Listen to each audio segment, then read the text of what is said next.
Cortisol is produced when the brain detects a stressed state or a threat of some kind.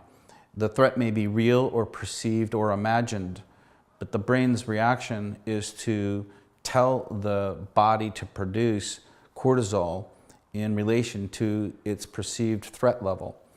And so when that threat level is detected, again, it may be imagined, it may be real, but in any case, cortisol is produced. Cortisol is the primary stress hormone, and it's sort of the black hat stress hormone of the group of stress hormones, in that it has many consequences not associated with, say, adrenaline, for example.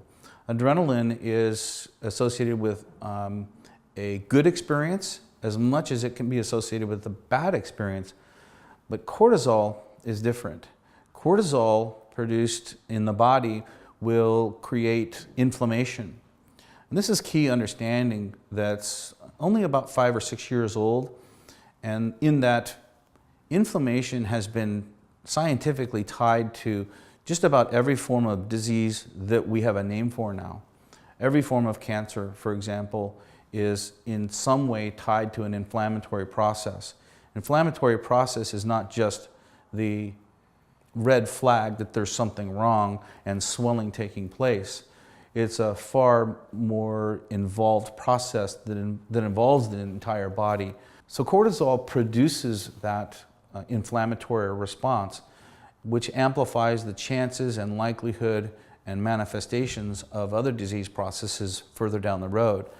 So going on the offensive and getting rid of the cortisol in excess at first, and interrupting that production of cortisol overall should always be a primary concern of healthcare professionals, in my opinion, because it's very simple.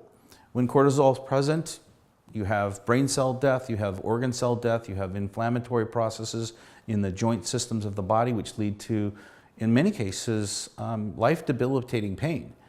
And there you have a reason for people to reach for medicines, narcotics, or illicit drugs in order to deal with their pain.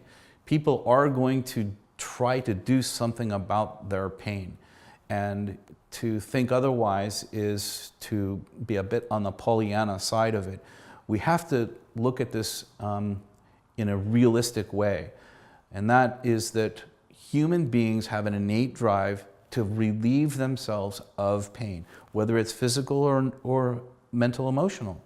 We are designed to relieve ourselves of pain, and that drive just never goes away. So it's better to go with it and with the current in this and find constructive ways to deal with body pain and stress, because they almost always go together.